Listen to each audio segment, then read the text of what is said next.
Hi, friends. Gene Valentino from the GrassRoots TruthCast. Mike Lindell's been with us on our shows for nearly 3 years now. Go to mypillow.com, promo code GeneV, or you can call it in.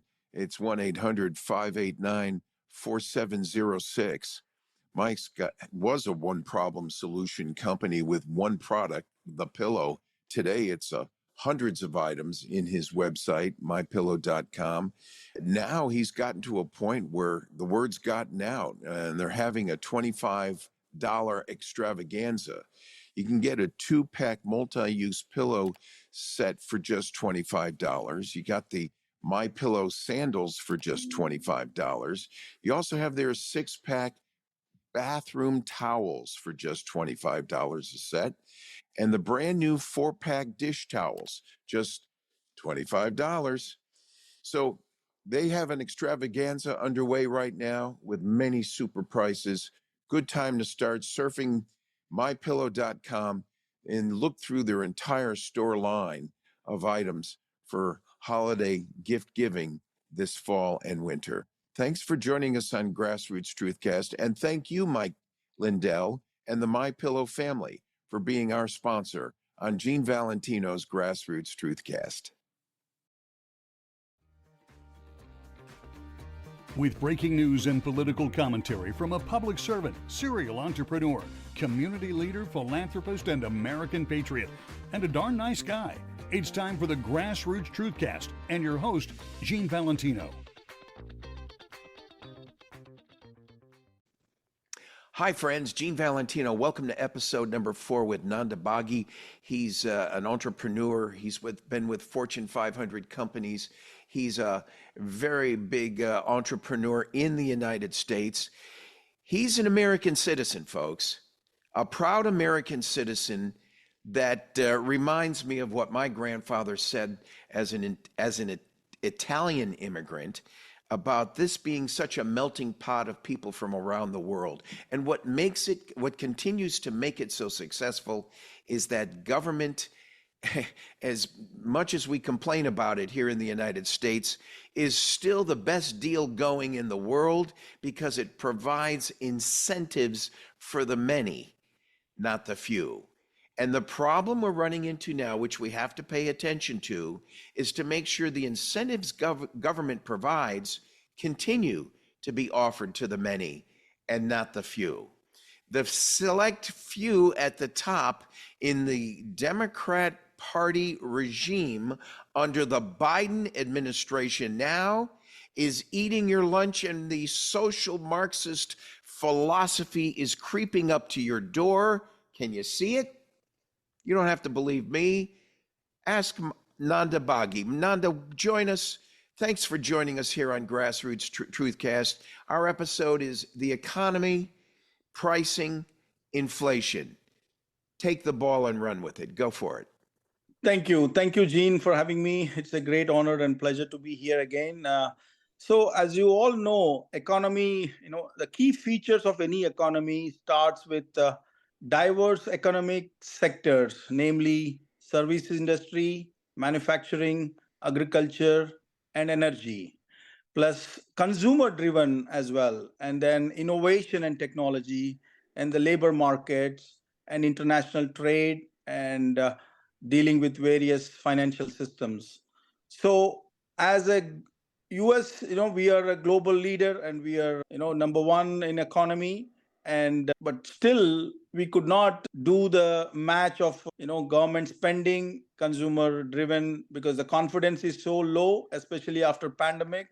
Our consumers are not aggressively buying the houses or buying the cars or making some investments. So our GDP, even though it's at about $26 trillion annually, we do not have the consumer confidence, nor we do not have the interest rates are all-time high, and people are scared to invest in any new enterprise or new venture or new house. Everybody is just hoping to have a turnaround. Yes, we have seen the turnaround in the last 100 years, at least 5 turnarounds. In Great Depression in 1920s, and then after 42, and then Second World War, and more recently We have seen the depressions, before Bill Clinton took the office in 92. He's the best president in our lifetime for economy, who has put our country with a $5.6 trillion surplus. We should give that credit to him, irrespective of the party lines. But unfortunately, in the last 25 years, we ended up today at $35 trillion debt. That means when I walked into this country in early 2000, we had a surplus of 5.5 or about $6 trillion surplus. That was a country I walked in, and today we have a $35 trillion negative. That means we owe this money to various institutions, various governments, and then all that. So that means we are giving the country 35 times worse to our children and grandchildren, and this has to change, because the interest itself is a $1 trillion interest annually we are adding up. The only way you can do it is basically having free enterprise, promote industries, promote manufacturing in our country, promote all the rules, regulations, and red tape, cut down all the red tape, and make these business entrepreneurs, innovators, create more jobs, create more products, create more services. And that's the only way we can make this economy stronger. As you know, the main components are GDP and a few other items: unemployment rate, inflation. Again, inflation is at a all-time high, over 9%. When Trump walked out of the office in January 2021, it was at 2.1. So in less than 4.5 or 3.5 years, we added up almost 7% to the inflation, and that lead to the prices, because we were 100% energy independent until 2021 January, and now we are 100% dependent on other countries, or Yeah. for our energy needs. So Well, we are actually. what's wrong with you, Nanda? Don't you know that that's all Donald Trump's fault? I mean, he left office and look what happened. We got all these he left us with high inflation, high prices on gasoline. He look at the debt that went up each year under Donald Trump. I'm joking, of course, but No, but one thing we have to make it clear. Yes, under Donald Trump, it was almost 7 trillion plus, or 7.2 trillion, but 4.2 trillion of that went for COVID and tax cuts. So let's not confuse, because people always talk about numbers. Oh, it was only 1.5 trillion average under Obama, under Biden, but one year, because that one year is 2020. So don't confuse the numbers. That numbers, you need to go to the next level. Why it was 7.2 or 7.5 trillion? That's because of two major reasons. We never had a pandemic like COVID in 100 years. The last one was from 1920s, and we never had a situation like that. So obviously he had given, and one of the recipient to receive that grant for our small business, where otherwise the doors and lights would be off. So he has given yeah, thousands and hundreds of thousands of business owners, that grant money and all that, which we are never heard something like that would be given by a government. So he did the two major things. One is the giving the tax cuts to everybody, including the working class and middle class and executives and super billionaire. All 5 to 10 classes, everybody got a tax break depending on their income level. So that never happened in our at least in my 25 years. I've not seen that kind of tax credits or tax discounts. yeah, And that again, he is the one. He knows the business. He is a entrepreneur himself. He has launched 210 business. Yes, 6 of them failed, and he went through 4 bankruptcies. But it's not like he only started 4 business. All 4 went bankrupt in his 70 years. Because I'm putting all his first 8 years as a kid. After that, he was working with his uncle John Trump, who was appointed by U.S. government to in review and give a report on Nikola Tesla patents. So he was working from the age 8 to 18 or 22 under John Trump. So he got that ideas of a patent, how to create a patent, how to make a patent, how to make money out of a patent as a royalties.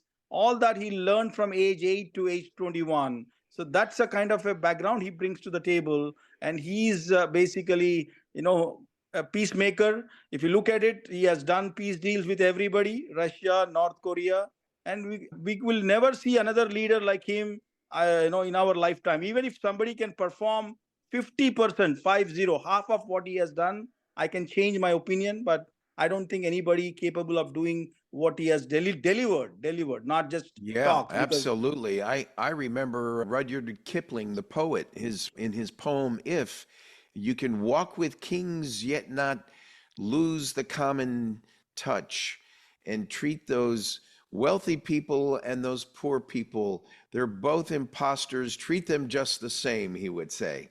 It's an interesting, we're talking with Nanda Baghi, and he's been a very successful business executive and entrepreneur here in the States. But prior to your arrival in the States, it's been very interesting. I remember going back to 1970, the Chrysler Automotive Company. Remember Lee Iacocca? He went to the government, asked for about $25 million to cover payroll. He had to cover the payroll because he was putting 14,000 to 20,000 people out of work, which was a lot of jobs at the time. And the government stepped up and gave him a loan. And the joke is he paid the loan back. Nanda, he paid the loan back with interest. Today, people coming to the government, loan? I'm not paying that back. Don't you know today loans are forgiven? Look at the student loan situation. They they ignore loans and expect people to get off scot-free. It ties in to what inflation is all about. It's the spending of government money and creating this inflation. Government spending equals inflation. Yes or no? definitely, yeah. The inflation is because the number of dollars government generates and number of dollars they spend. The net negative is more. The inflation will go up. Basically, when you have government incoming dollars or less and outgoing is more, so that leads to inflation. And basically, we as a country, we need to take care of the inflation. The only way to address the inflation is being energy independent 100%, which means drill baby drill. Within US we have more oil than Saudi Arabia, more oil than Venezuela, more oil than Canada or Russia. We could do that here.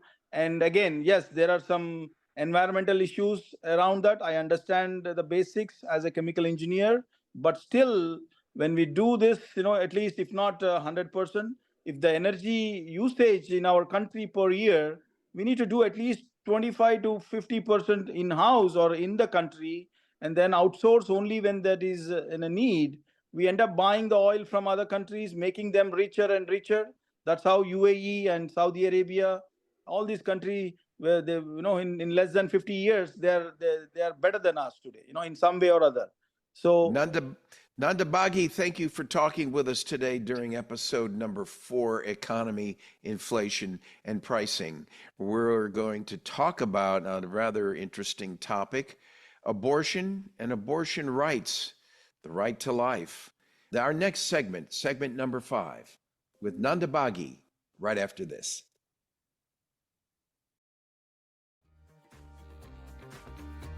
Thanks for joining us for Gene Valentino's GrassRoots TruthCast. Be sure to like and subscribe, and God bless America.